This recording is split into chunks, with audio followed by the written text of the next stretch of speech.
So 9 was a bust. It simply was not possible to do the entire Easter egg quest with bots. But it's still something that I would like to do, so let's try again on the next map, Dead of the Night. Dead of the Night is a map that I've always found to be very overwhelming, and for that reason, I've never even tried to do the main quest. I've always heard it's not as bad as it seems, but it'd probably still be a good idea to play it solo and acquaint myself with the steps. However, I'm not a nerd, so I'm just going to jump straight into it with 3 bots. This first attempt actually went really well. All of the parts that I needed were in the first places I checked. I got the shield, the Alistair's Folly, silver bullets, and the Pack-a-Punch opened by round 14. The only real issue I had was the bots killing the zombies before they were close enough to the crystals, but all that really did was slow things down a little. That must be a sign of good luck, right? Wrong. Okay, let's recap a bit, shall we? I opened Pack-a-Punch and managed to get the killing shot on the werewolf, which dropped the chaos material for the wonder weapon upgrade. I grabbed the other piece from the library and put together the chaos theory, at which point I felt ready to start the main quest. You have to interact with the Pack-a-Punch crystals again to begin the 3 quest lines. They can be done in any order, but I start with the telescope steps because that's what Jolts recommends. The first thing to do is to shoot this rod above the mausoleum with the silver bullets, but as I had feared, all the players need to do it at the same time.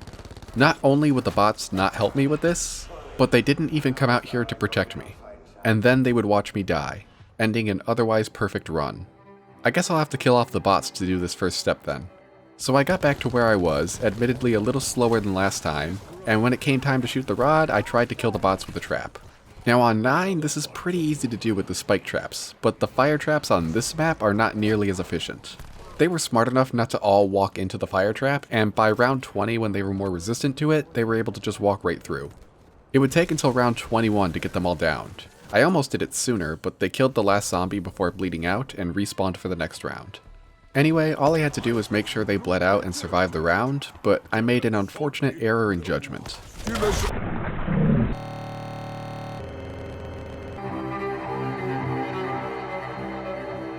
Okay, one last try.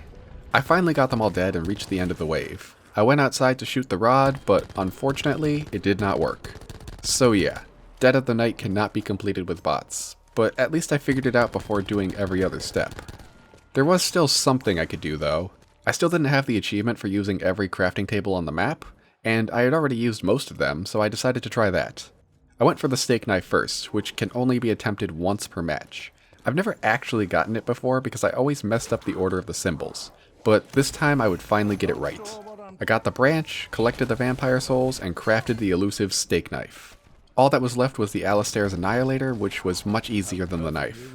I had summoned and killed the Crimson Vampire while I was collecting souls for the branch, and shooting the red lamps was easy enough with the boss protecting me. I just had to have a zombie dig up the last upgrade part in the forest, which was in the second pile. Then I crafted the weapon to unlock this achievement.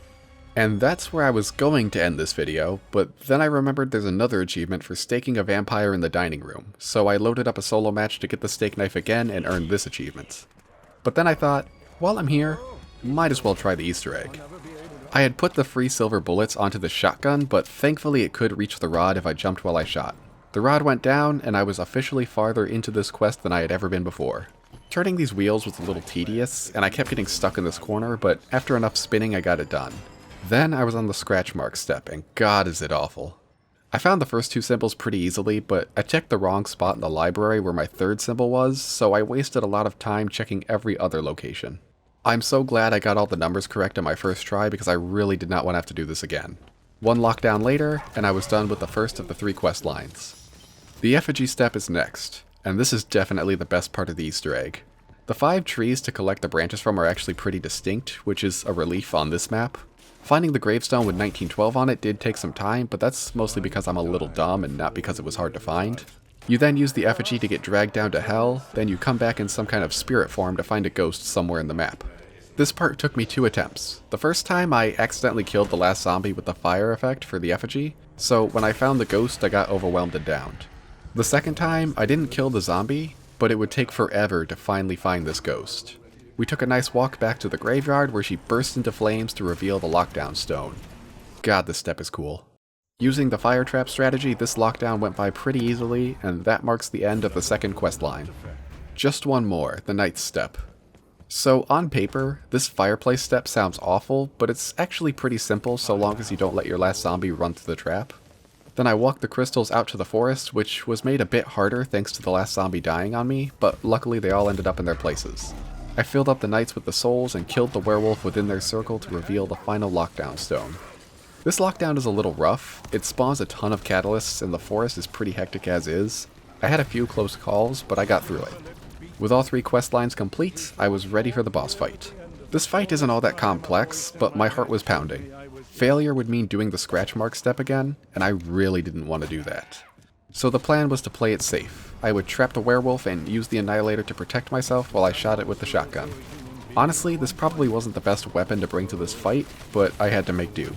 It took about 5 tries to end the first phase, and the annihilator really helped with the second, but I was really nervous for the third phase.